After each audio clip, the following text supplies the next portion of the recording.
এই বঙ্গ নামটি খুঁজতে গিয়ে আমরা কি ধরনের এভিডেন্স প্রমাণ সামনে রাখব? আমরা কি এর নৃতাত্ত্বিক প্রমাণ সামনে নিয়ে আসব?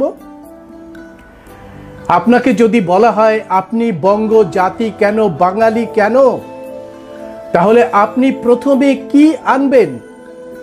নৃতাত্ত্বিক যে গবেষণাগুলো হয়েছে বঙ্গ জাতির উপরে সেগুলো নিয়ে আসবেন। বাংলায় যে সমস্ত প্রত্নতাত্ত্বিক নিদর্শনগুলো আছে সেগুলোকে সামনে নিয়ে আসবেন।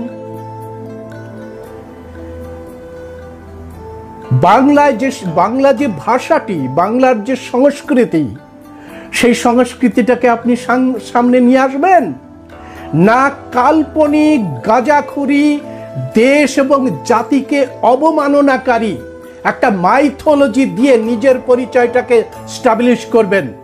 পরিষ্কার করে নিন এটাকে পরিষ্কার হওয়া দরকার। মাথা থেকে আবর্জনা দূর করতে গেলে পরিষ্কার হওয়া দরকার যে বঙ্গ জাতি পরিচয় দিতে গিয়ে আপনি ইতিহাসকে সামনে আনবেন, আপনি প্রত্নতাত্ত্বিক বিষয়টাকে সামনে আনবেন, আপনি নৃতাত্ত্বিক বিষয়টাকে সামনে আনবেন, আপনি লোকসংস্কৃতিক ভাষাটাকে সামনে আনবেন, না এই যে কাল্পনিক গাঁজাখুরি দেশ জাতির অপমানকারী এই মাইথোলজির মদ্য সেবন করে মাতলামি করবেন? এটা প্রথমেই পরিষ্কার হওয়া দরকার আমাদের কাছে। প্রথমেই আমাদের যে প্রকৃতি, ভূতত্ত্ব, এই যে সুজলা সুফলা শস্য শ্যামলা যে দেশটাকে বাস করছি, সেই দেশটা একসময় সমুদ্রের নিচে অবস্থান করত। কিন্তু প্রাকৃতিকভাবে কিছু অদ্ভুত ঘটনা ঘটতে থাকে একেবারে সৃষ্টির আদিকালে। আমরা যে ভূখণ্ডটাকে বাস করি সেই ভূখণ্ডটা এশিয়ার সঙ্গে যুক্ত ছিল না। এই এশিয়ার প্রাচীন নাম ছিল লাউরেশিয়া। প্রায় 20 কোটি বছর আগে এই যে আমরা ভূপৃষ্ঠে বসবাস করি, সেই ভূপৃষ্ঠের নিচে রয়েছে লাভা স্রোত। অর্থাৎ এই লাভা স্রোত, গলিত লাভা স্রোতের উপরে ভাসমান বিশাল বিশাল টেকটনিক প্লেট বা ভাসমান জাহাজের মতো আমরা ভাসছি, আমরা বাস করছি। এই টেকটনিক প্লেটের কম্পনের ফলে, কারণ ভেতরে লাভা মাঝে মাঝে বিস্ফোরণ ঘটে আর টেকটনিক প্লেটে ফাটল ধরে এবং সেই কম্পনে, সেই ফাটলের জন্য সে একটা দিকে চলতে শুরু করে। এই লাভা স্রোত যখন একটা বিস্ফোরণ ঘটে তখন গোটা যে ভূখণ্ড একটা সময় একসঙ্গে ছিল, তাকে বলা হতো পাঞ্জিয়া। অর্থাৎ এই যে ভূখণ্ড এখন দেখছেন, 7টা মহাদেশ, 7টা সাগর, এই ভূখণ্ডগুলো একসঙ্গে ছিল, একে বলা হয় পাঞ্জিয়া। তার একটা অংশ ছিল গন্ডোয়ানা ল্যান্ড, যেটা আফ্রিকা, এখন যে America, south America, north America, তার একটা বিশাল পার্ট ছিল এই গন্ডোয়ানা। যে গন্ডোয়ানার একটা অংশ এই লাভা স্রোতের বিস্ফোরণ ঘটাতে এই টেকটনিক প্লেটটা আলাদা হয়ে যায়। আর এই টেকটনিক প্লেট ভাসতে ভাসতে ভাসতে ভাসতে এসে ধাক্কা মারে লাউরেশিয়াতে। লাউরেশিয়াতে ধাক্কা মারছে গন্ডোয়ানা ল্যান্ড এসে, আর মাঝখানে যে সাগর আছে সেই সাগরটির নাম টেথিস সাগর। সেই টেথিস সাগরের যে পাললিক শিলা, সেই পাললিক শিলা সফট শিলা, সেই সফট শিলা ধাক্কা খেয়ে ভাঁজ হয়ে উপরের দিকে উঠতে শুরু করে। আর এই ভাঁজ হয়ে উপরের দিকে উঠে একটা মাউন্টেইন তৈরি হয়, পৃথিবীতে সব থেকে ইয়াংগেস্ট মাউন্টেইন। মরক্কোতে যে মাউন্টেইন রয়েছে সেটা অ্যাটলাস, সেকেন্ড ইয়াংগেস্ট। আজকে যেখানে ভূমিকম্প হয়েছে, আমাদের এই যে হিমালয় হচ্ছে পৃথিবীর সব থেকে ইয়াংগেস্ট মাউন্টেইন, সেই ইয়াংগেস্ট মাউন্টেনের পাশে এসে ধাক্কা লাগাতে এই হিমালয়ের তৈরি হয়ে গোটা ভূ প্রকৃতি আলাদা হয়ে যায়। এই হিমালয়ের সৃষ্টির কয়েক লক্ষ বছর পরে কেন হিমালয় মাউন্টেন সোজা উঠছে, ওপরে বরফে ঢাকা পড়ছে, সেই বরফ গলছে, মেল্টেড হচ্ছে, বৃষ্টি সেখানে আসছে। এই মেল্টেড বরফ আর বৃষ্টির জল যে ড্রেনেজ সিস্টেমটা তৈরি করছে, সেই ড্রেনেজ সিস্টেমটা হলো আমাদের গঙ্গা নদী। আমাদের গঙ্গা নদী, যমুনা নদী, বিভিন্ন নদী তৈরি হচ্ছে এই হিমালয়ের পরে। বিভিন্ন নদী নালা সেই সমস্ত কিছু তৈরি হচ্ছে এই হিমালয়ের পরে। হিমালয়ের কয়েক লক্ষ বছর আগে দেখছি আমরা সেখানে হিমালয়ের যে পলি দিয়ে তৈরি করা যে পাললিক শিলা ছিল, সেটা আবার গড়িয়ে গড়িয়ে নেমে এই জায়গাটাকে ভরাট করে একটা সুজলা সুফলা শস্য শ্যামলা দেশ তৈরি করছে। পৃথিবীর মধ্যে সব থেকে বড় ডেল্টা তৈরি করছে, ডেল্টা বা বদ্বীপ তৈরি করছে। যে বদ্বীপটা গঙ্গা, লোহিত, পদ্মা, মেঘনা, যমুনা, সবর্ণকা, কাঁসাই, দামোদর, ময়ূরাক্ষী, রূপনারায়ণ নদী দ্বারা বেষ্টিত। এবং তার মোহনাতে রয়েছে আমাদের বিখ্যাত সুন্দরবন। আপনার ছেলেকে যদি শিক্ষক বানাতে চান, যদি বৈজ্ঞানিক বানাতে চান, তবে গঙ্গা নদীর উৎপত্তি হিসাবে পরীক্ষায় বসে সে কি লিখবে? সে কি এই বিজ্ঞানের যে ভৌগোলিক পরিবেশ লিখবে, না ওই শিবের জটায় গঙ্গা ঢাকা ধরা পড়ে গেছে এবং ভগীরথ গঙ্গা এনে সাগর দ্বীপে মেশাচ্ছে? কি লিখবেন পরিষ্কার করে বলুন। দ্বিতীয় প্রসঙ্গে আমি আসি, যে বাংলায় যে নৃতত্ত্বটা রয়েছে এবং ভাষাতত্ত্ব রয়েছে, বাংলা ভাষা, সেই নৃতাত্ত্বিক ভাবে এই যে বঙ্গ নামটা করলো কারা? বাংলায় যে ভাষার সৃষ্টিটা করলো কারা? এটা খুঁজবেন না? এটা খুঁজবেন না?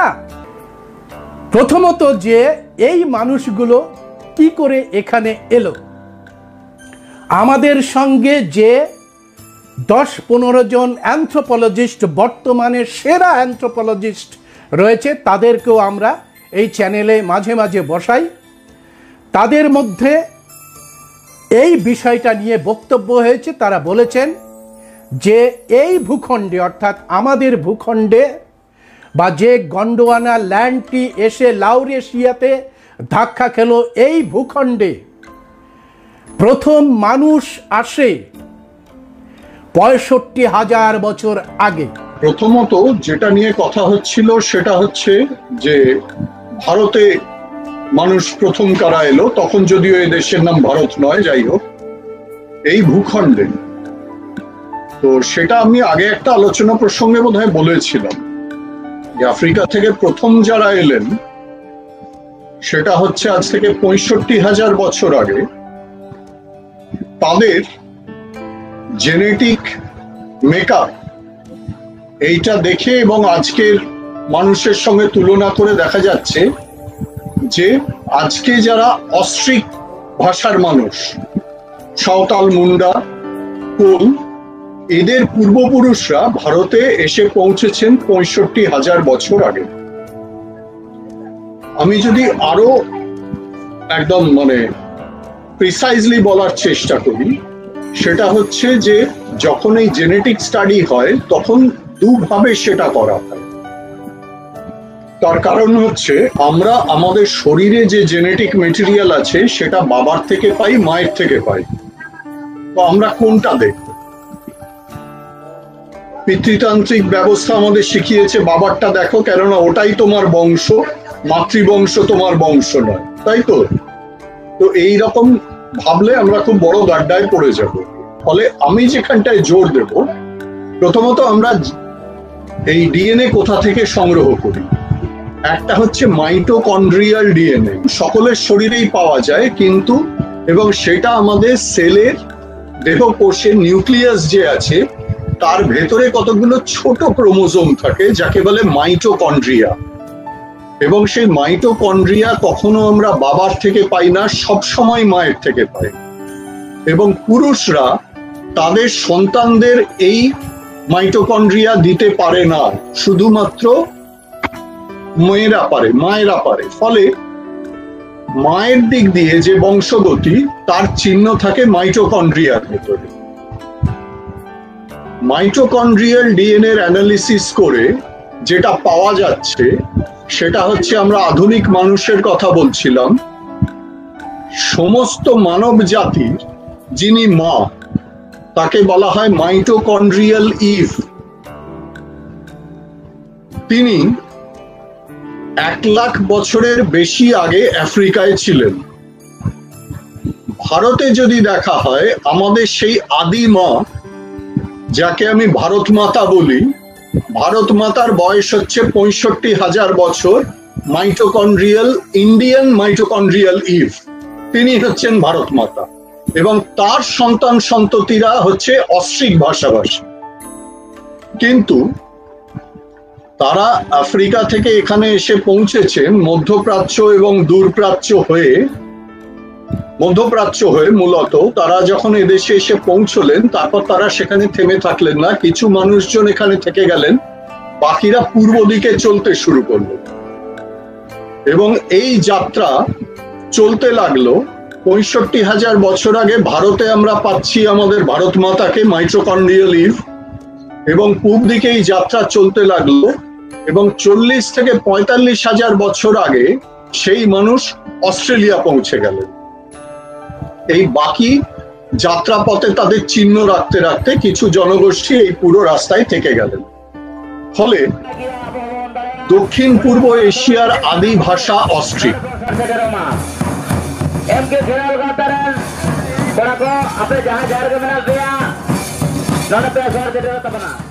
এই অস্ট্রিক আদিবাসীরাই এই দেশটার নাম করেন বঙ্গাদিসম। বঙ্গাদিসম বা বঙ্গ দেশ এই দেশটার নাম করে। আর এই যারা নামকরণ করছে সেই অস্ট্রিক একটা বৈজ্ঞানিক টার্ম, সেই অস্ট্রিক জাতির ভারতীয় নাম হচ্ছে নিষাদ, অর্থাৎ নিষাদেরা। আমাদের নৃতাত্ত্বিকেরা পরিষ্কার করে বলেছেন, প্রথম দিকে যে বিবর্তনটা ঘটেছে সেটা আরবিয়ান পেনিনসুলার পেরিয়ে একেবারে চীনের মধ্যে দিয়ে হোয়াংহো ইয়াংশিকিয়াং এর মধ্যে দিয়ে যেভাবে ব্রহ্মপুত্র নদী বঙ্গদেশের মধ্যে ঢুকেছে, ঠিক সেইভাবে একটা ইউটার্ন নিয়ে এই মানুষগুলো ব্রহ্মপুত্রের যে অববাহিকা ধরে ধরে ধরে ধরে তারা বঙ্গদেশে পৌঁছায়। সেই বঙ্গদেশে পৌঁছে তারা এখানে সভ্যতা বিস্তার করে। অর্থাৎ 65,000 বছর ধরে যখন ভারতবর্ষ থেকে এইভাবে তারা যাত্রা করে, এই বঙ্গদেশে আসতে তাদের সময় লাগে আরো প্রায় 10,000 বছর। পাথরের অস্ত্র কি করে ব্যবহার হয়েছে, কোথায় পাওয়া যাচ্ছে এই পাথরের অস্ত্র, সেগুলো দেখা হয় নরকঙ্কাল, দেখা হয় যে গুহা যেগুলো আবিষ্কার করেছে এই মানুষগুলো, সেই গুহাগুলো দেখা হয়। সেই গুহার মধ্যে যে চিত্র অঙ্কন করেছে এই মানুষগুলো, সেই চিত্র অঙ্কন দেখা হয়। আমাদের দেশে ভীমবেটকা, শিমলা হিলস, মধ্যপ্রদেশের বিভিন্ন গুহাতে 40,000 বছর আগের গুহা চিত্র রয়েছে। অর্থাৎ 65,000 বছর ধরে তারা যাত্রা শুরু করে 40,000 বছর আগে তারা অঙ্কন শিখেছে। সেই অঙ্কন শিখে তারা আস্তে আস্তে এগোচ্ছে, যেখানে যাচ্ছে সেখানে তাদের সেই সময়কার যে লিপি শিল্প সেগুলো রেখে যাচ্ছে নিদর্শন হিসাবে। গুহার মধ্যে তারা নিদর্শন রেখে যাচ্ছে, আমরা ছিলাম, আমরা এতদিন ধরে এখানে বসবাস করেছি, এই দেখো আমাদের গুহা। গুহার পাশে কিরকম, প্রত্যেকটা জায়গায় যাবেন যেখানে গুহা আছে দেখবেন অজন্তা ইলোরাও সেরকম ভাবে তৈরি। সেখানে যাবেন দেখবেন একটা জায়গায় আছে যেখানে জলাধার আছে, বিশাল বড় জলাধার। সেই জলাধারকে সম্মুখে রেখে এই গুহাগুলো নির্মিত হয়েছে। প্রাকৃতিকভাবে ওইভাবে নির্মিত হয়েছে, আমাদের মানুষেরাও সেই গুহাগুলোতে বসবাস করেছে। অ্যানথ্রোপোলজিস্টরা এই সমস্ত কিছু দেখে বলেছেন যে অস্ট্রিক যে সোসাইটি, যে স্টক, তারা এসেছে ৬৫,০০০ বছর আগে। আমাদের এই বাংলায় তাহলে কখন ঢুকলো? কোথায় আছে? এই বাংলায় একেবারে সব থেকে আদিম মানুষের পদার্পণ কোথায় আছে? কোথায় আছে ভালো করে শুনে নিন। আমি আবার বলছি, ওই মাইথোলজির মদ্যপান করে যারা মাতলামি করছেন তারা বেশি বেশি করে শুনুন, কারণ আপনাদের শোনার দরকার আছে পরবর্তী প্রজন্মের জন্যে। আর খুব বেশি বেশি করে শোনার দরকার আছে। এই বাংলাতে যখন ইউটার্ন করে তারা ঢোকে এবং এই বাংলা থেকে একেবারে মধ্যপ্রদেশ পর্যন্ত তারা চলে যায়, সেখানে আমরা কোথায় পাচ্ছি? এই বেলপাহাড়ি নামে আমাদের যে ঝাড়গ্রাম, ঝাড়গ্রামের পাশে বেলপাহাড়ি, বেলপাহাড়ির পাশেই তারাফেনী ভ্যালি। যারা মানে নৃতত্ত্ব নিয়ে গবেষণা করে, এই তারাফেনী ভ্যালিতে বাংলার নৃতাত্ত্বিক ইতিহাস খুঁজতে গেলে এই তারাফেনী ভ্যালিতে বেলপাহাড়িতে যেতে হয় নব্য যুগের অস্ত্র খোঁজার জন্যে। যারা গভীরভাবে আগ্রহ নিয়ে বসে আছেন তাদের একটা, আমাদের রিসেন্ট একটা গবেষণার দিক আলোকিত করছি। আমাদের যারা পরবর্তী প্রজন্ম আছে আমি তাদের নিমন্ত্রণ জানাচ্ছি, সেখানে আমরা প্রজেক্ট নিয়েছি, সেখানে তাদের নিয়ে যাব। এই নদীটির নাম এরা করে দিয়েছে সংস্কৃতাইজেশন করে সুবর্ণরেখা। ওই নদীটির আসল নাম সবরনখা। সবরনখা নদীর পাড়ে দাঁতনে বিশাল একটা বুদ্ধ বিহার আবিষ্কৃত হয়েছে। আমি 2014 সাল থেকে ওই বুদ্ধ বিহারে যাতায়াত করছি এবং সবরনখা নদীর পাড় ধরে যাবতীয় দৃশ্যমান যে সমস্ত বিষয়গুলো আছে পুঙ্খানুপুঙ্খভাবে আমরা স্টাডি করছি। সেখানকার মানুষ, সেখানকার ভাষা, সেখানকার যে প্রাকৃতিক অবস্থা এবং নদী কিভাবে বাঁক নিয়েছে, কিভাবে কোথায় ফেলে গেছে, সমস্ত কিছুই আমরা আমাদের গবেষণায় রেখেছি। ইতিহাসের আলোকে মোগলমারি বৌদ্ধ বিহার। এই ইতিহাসের আলোকে মোগলমারি বৌদ্ধ বিহার, এটা লিখতে গিয়ে আমি দেখতে পেয়েছিলাম, তার আগে আমি 3 বার একটি আর্টিকেল লিখতে আমার সময় লাগে। আমি 3 বার মোগলমারি বুদ্ধ বিহারকে সেখানে গিয়ে তার সমস্ত কিছু পুঙ্খানুপুঙ্খ ভাবে দেখে তবে এই আর্টিকেলটা লিখেছি। ধ্বংসাবশেষের পাশে আমি প্রথমে গিয়ে ধাক্কা লেগেছে, কারণ মোগল আর পাঠানের যুদ্ধ বলে একটা প্রচার চালিয়েছে ওখানকার ভট্টর কলেজ, দাঁতন ভট্টর কলেজ। তারা একটা প্রজেক্ট নিয়েছিল, ওখানে তারা চালিয়ে দিয়েছে। এটা মোগল পাঠানের যুদ্ধের জন্যে এই বুদ্ধ বিহারটা ধ্বংস হয়ে গেছে। কামান দাগিয়ে পাঠানেরা বা মোগলেরা মনে করেছিল যে ওটা একটা যুদ্ধ শিবির, সেই শিবিরের সৈন্য আছে, তাই তারা কামান দাগিয়ে দিয়েছে। আমি ওখানকার ইটগুলো পরীক্ষা করে দেখেছি, সেখানে গাঁইতি দিয়ে ভাঙা চিহ্ন রয়েছে, সেখানে শাবল মারার চিহ্ন রয়েছে, সেখানে ছেনি বাটাল দিয়ে ধ্বংস করার চিহ্ন রয়েছে। প্রথমেই আমি ধাক্কা খাই এবং স্থানীয় যারা গবেষক তাদের কাছে বলি, এই মোগল পাঠান যুদ্ধ আমি মেনে নিতে পারছি না। কেন পারছি না? কারণ এই ধরনের বুদ্ধ বিহার নির্মিত হয় সেই সমস্ত বিখ্যাত ভিক্ষুদের দেহাবশেষের উপরে। সুতরাং আমার মনে হচ্ছে এই মোগল বাড়ি বুদ্ধের কোন বিখ্যাত ভিক্ষুর দেহাবশেষের উপরে গঠিত হয়েছে। আমার কাছে আন্দাজ ছিল দুটি। একটা হচ্ছে 5 জন যে ভিক্ষুকে গৌতম বুদ্ধ ধম্ম দিশা দিয়েছিলেন, তাদের মধ্যে একজনের নাম ছিল মহামোগলায়ন, আর একজনের নাম ছিল আনন্দ ভিক্ষু। সেই আনন্দ ভিক্ষু দেহাবশেষের উপরে গঠিত হয়েছে নালন্দা বিশ্ববিদ্যালয়। এখান থেকেই আমি ধরেছি আজামশানে যে এই মোগল বাড়িও কোনো মহান ভিক্ষুর দেহাবশেষের উপরে গঠিত হয়েছে। কিছু চিপস পাওয়া যাচ্ছে এই তারাফেনী ভ্যালিতে। তারাফেনী ভ্যালিতে মানুষের মৃতদেহের কিছু অবশেষ পাওয়া যাচ্ছে, আর পাওয়া যাচ্ছে তাদের ব্যবহৃত অস্ত্রশস্ত্র। আর মোগল বাড়িতে যেটা আমরা পেয়েছি সেটা হচ্ছে একেবারে শিকার যুগের অর্থাৎ নব্য প্রস্তর যুগের ব্যবহৃত অস্ত্র।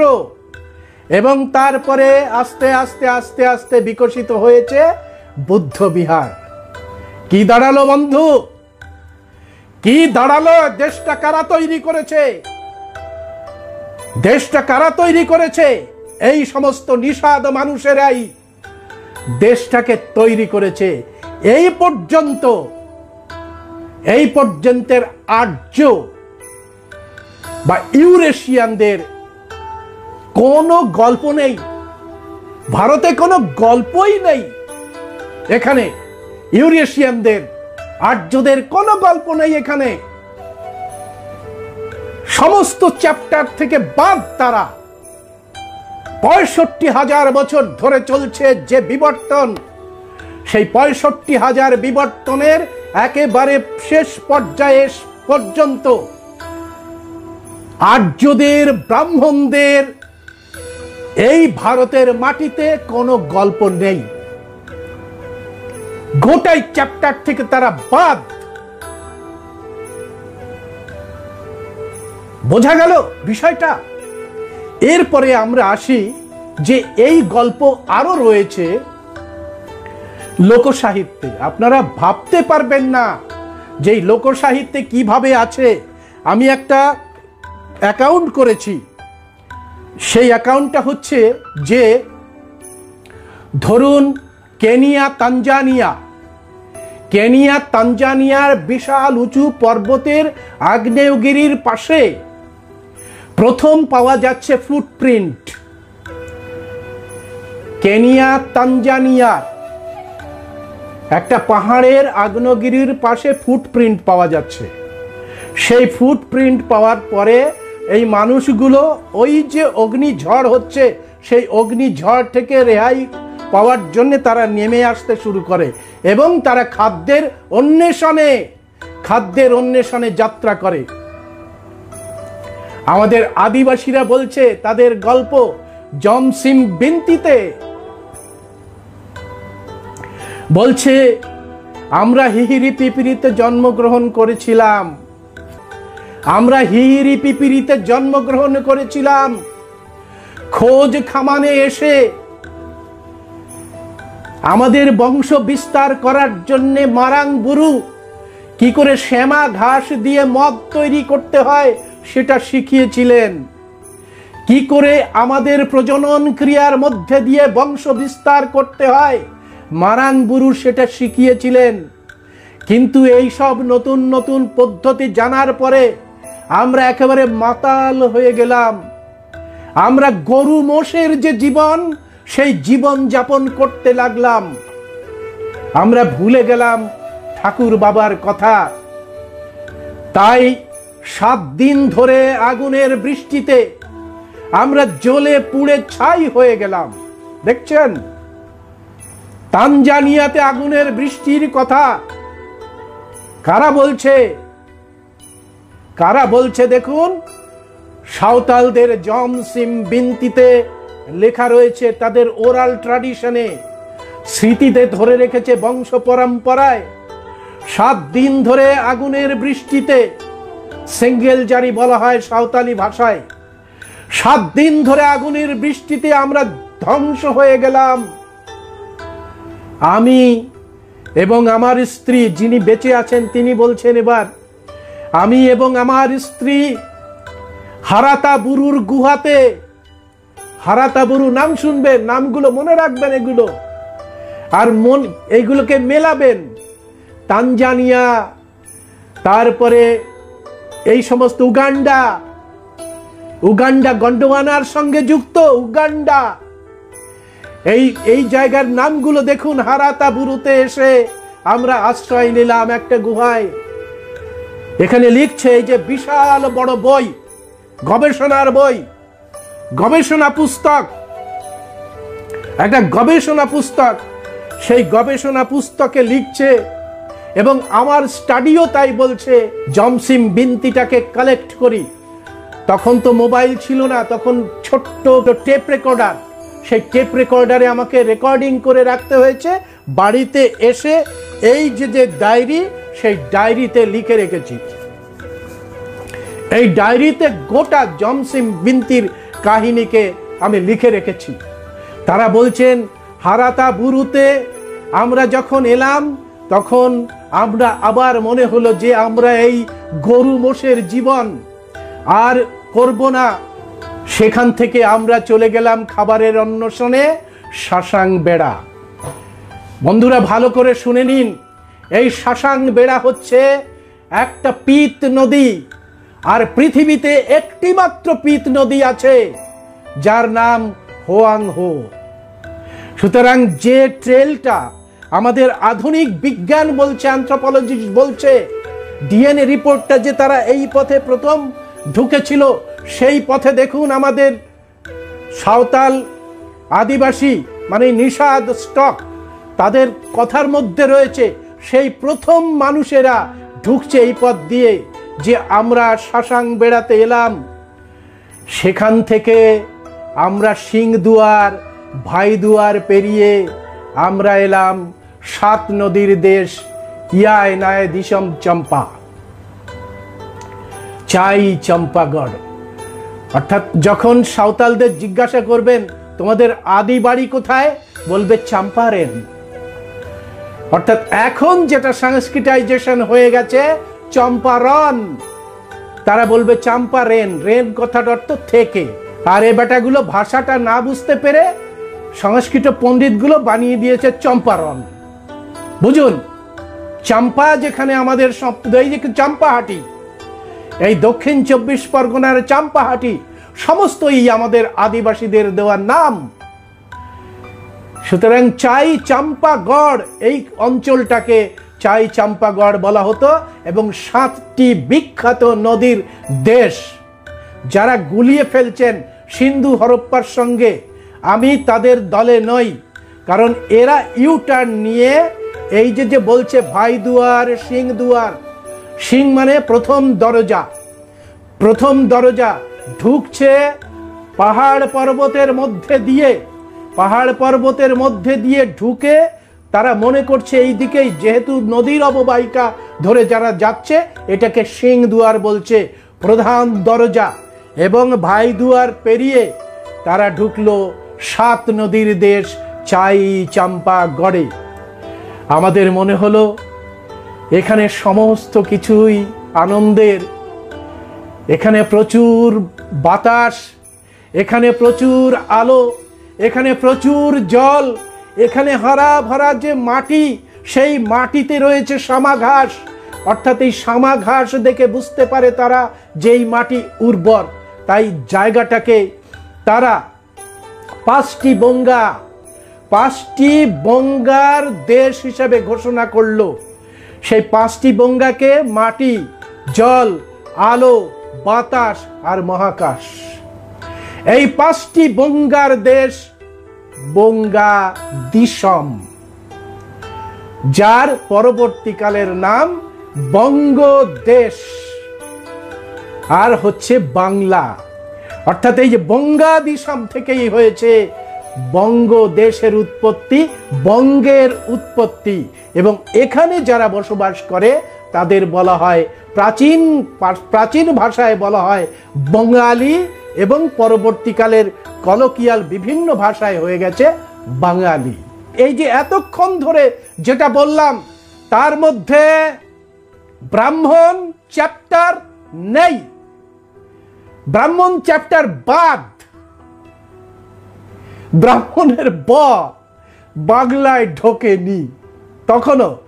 এত বড় সিভিলাইজেশন আমাদের বণিকেরা সপ্তডিঙা মধুকর নিয়ে প্রায় 40-50 রকমের ওপরে সেন্টেড রাইস নিয়ে, বেতের তৈরি করা শিল্প সামগ্রী নিয়ে, পান সুপারি কাঁঠাল নিয়ে এই সপ্তডিঙা মধুকরে করে পূর্ব জনপদের দিকে আস্তে আস্তে এগিয়ে যাচ্ছে বাণিজ্য করার জন্যে। তারা প্রথমে যাচ্ছে দক্ষিণ পূর্ব এশিয়াতে, সেখানে বন্দরে বন্দরে ফেরি করছে আমাদের জিনিস, এখানকার মসলিন কাপড়, সেই কাপড় নিয়ে যাচ্ছে বণিকেরা। আর সেই সমস্ত কাপড় চোপড় ক্রয় করে মিডল ইস্টের মধ্যে দিয়ে চলে যাচ্ছে ইউরোপের মধ্যে দিয়ে। এত বড় সভ্যতা নির্মাণ করেছে এই বাঙালি, এই বঙ্গ জাতি, এই বঙ্গ দিশমের মানুষ, যাদের নৌকাতে চাঁদ সুরজ ফুল ছড়াতো।